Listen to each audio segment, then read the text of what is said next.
Ranger Melissa here. Welcome to a special edition of Glacier Science Day. I'm excited to be with you today. I'm standing here in park headquarters in West Glacier, Montana. It's about 62 degrees Fahrenheit right now, getting warmer as we speak, and it's cloudy, the sun's coming out, so it should be a pretty nice day. We're excited today because we have a special guest, actually two, that we are going to have speak with you today. And our first guest is a wildlife biologist and natural resource program manager here in Glacier National Park. He's been here for 10 years, and he's got his focus here in the park has been on ungulates, which includes mountain goats, bighorn sheep, and he has also worked in many other national parks in the national park service, including Yellowstone and Bryce Canyon. Mark Biel, we are excited to have him today. He's going to introduce his special guest that he brought, so you'll meet her in a minute. And he's going to talk to us today about his current research project on mountain goats. As we're going through today, I just want you guys to make sure that you type in any questions you might have, because we're going to be looking through the feed. And at the end, we'll save some time so that we'll ask those questions to Mark so that he can address those. So thanks everyone for joining us, and welcome Mark. All right, hello everybody. Glad to be here. I'd like to introduce Gracie. She's the Glacier National Park Bark Ranger, and we use her to help manage habituated wildlife in areas where there's high visitation also, so places such as Logan Pass Visitor Center and some of the campgrounds in the park. So she's just going to be here kind of hanging out because she's been going stir crazy, locked up in the house. And so today I'd just like to talk to you about the mountain goat research that I have going on. We started it in 2018, and what we're looking at is basically how mountain goats utilize the landscape and how a changing climate might be impacting their ability to survive in the park, or how the changing climate might be altering their habitat and how the goats are adapting. So what we're trying to do is go out and put radio collars on mountain goats, and we use GPS, global positioning system, radio collars that fit around the goat's neck, and what they do is they link up to satellites and they collect a data point wherever that goat is. It'll show up on a map every 4 hours, and so we're able to get a really good detailed picture of how goats use the landscape throughout the year. So because it varies, you know, they use different areas in the wintertime than they do in the spring and in the summer. So we're doing that. We're also collecting blood samples from them and other tissue samples so that we can get a good baseline of the health of the mountain goat population in the park.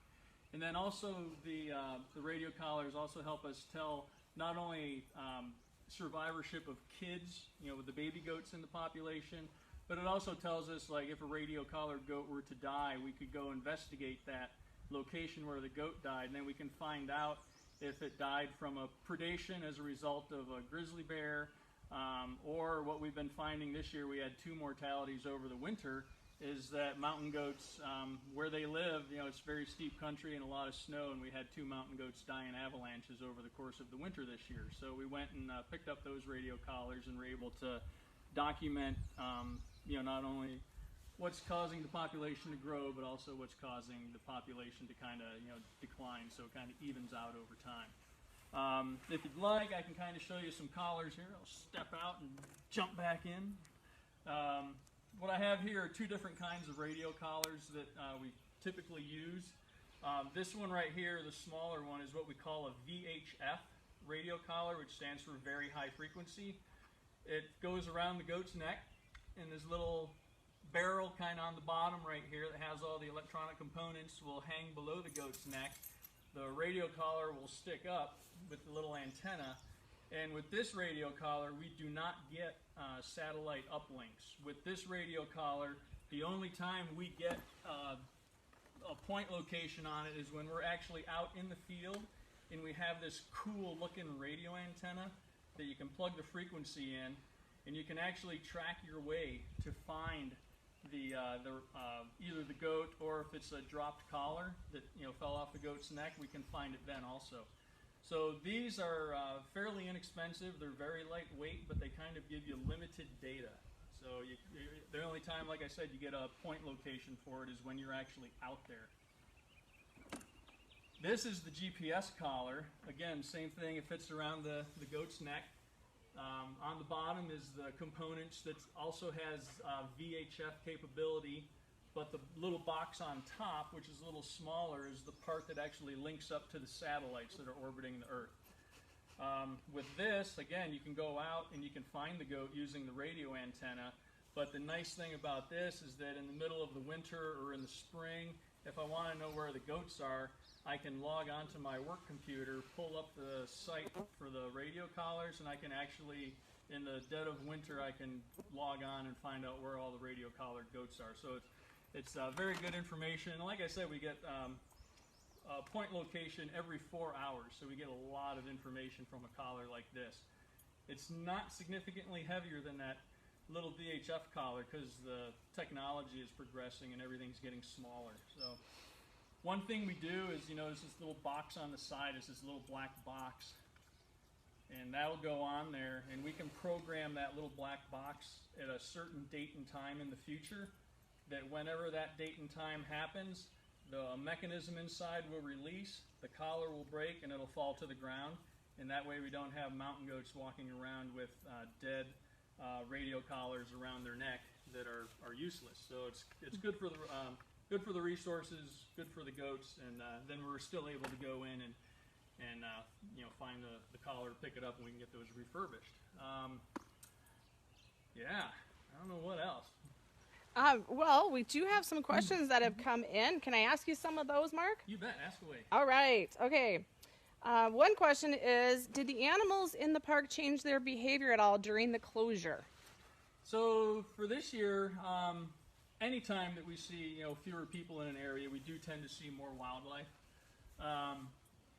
This time of year, usually we have people walking the trails already. We just don't have that, but we also do not have technology out there right now to determine if animals are making more use of these areas. We are seeing wildlife, where there are crews in the park, like the road plowing crew and some of the trail crews, but that's fairly typical areas you would expect to see the wildlife. One interesting story about that was in 2015 when we were looking at mountain goats up at Logan Pass. There was a fire on the east side of the park and we had to close down Logan Pass. And so basically there were no visitors for 2 weeks, but we did have the GPS radio collars out there. And what we noticed starting almost the very next day was that the mountain goats were not hanging around in the meadows around Logan Pass like they usually do. They were back up on the cliffs, actually acting like real goats. And then when it finally opened up, we were able to get back in there and kind of check out the area, and we did see that there were a lot more bear track and mountain lion sign up there. So I guess the take-home story of that is that when the people are there at Logan Pass, they act as a shield to keep the predators away. I won't say all the predators, but most of them. And the goats and the bighorn sheep learn that, so they come hang out with the people. When the people went away, the predators came back in and they went back up acting like real wildlife again. So it's very interesting. That actually answers another question we had. So perfect, because they wanted to know why the goats came so close to people at Logan Pass, and now we know. It's so that they get protected from predators. Yep. Awesome. Okay, this is another question. This is a little bit longer one, so I can repeat it. How would it impact the goats' level of habituation to humans if a popular area like the Hidden Lake Trail was closed for an entire season rather than just like 2 weeks? So I think what we would see is it would probably be a two-edged sword. I think it would be good for the mountain goats because they would be away from the people. They would be relying more on the natural environment. They'd be relying on the natural escape terrain. The flip side of that, though, then, is if the people aren't there for a whole season, you're going to see a lot of predators showing up. So that means some of them would become somebody else's lunch, possibly. But that's the way that the world goes around, and we're here to preserve that natural cycle. And so I think what we would see is the goats and the sheep acting more like truly wild goats and sheep, not the habituated kind that we see, and that natural process occurring more often. Wow, that would be a very interesting study. Yeah, that'd be very cool. Okay, we have a couple more. All right. Are you seeing any baby goats yet? We have not seen any yet, but they should. They usually usually start being born around late May, early June. It's just the places that we've been able to get to that aren't closed to access. We haven't been able to get there, but the ones that are easily visible from the highways that we've been on, we have not seen any babies yet, but I bet you they're out there. Okay.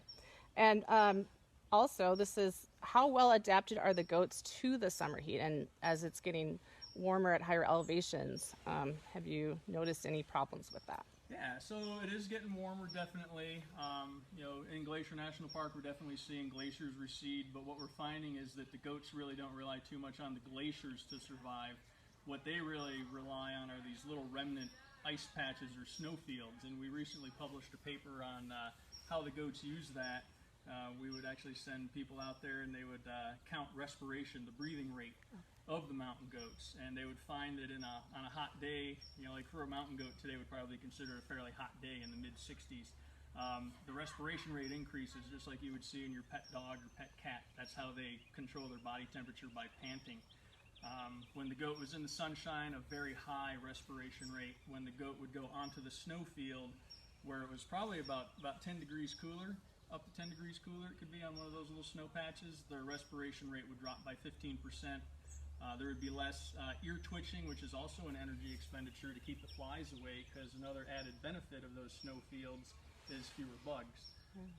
So they're adapting pretty well. As long as we have these remnant snow patches in certain areas, I think the goats will be fine. But again, that's part of the research that we're conducting, is to see, are there other places, are they going to start focusing more on a northern exposure of mountains and hillsides where it tends to be a little cooler, or even if it's a southern exposure where it's warmer, are they going to be okay there as long as there's snow?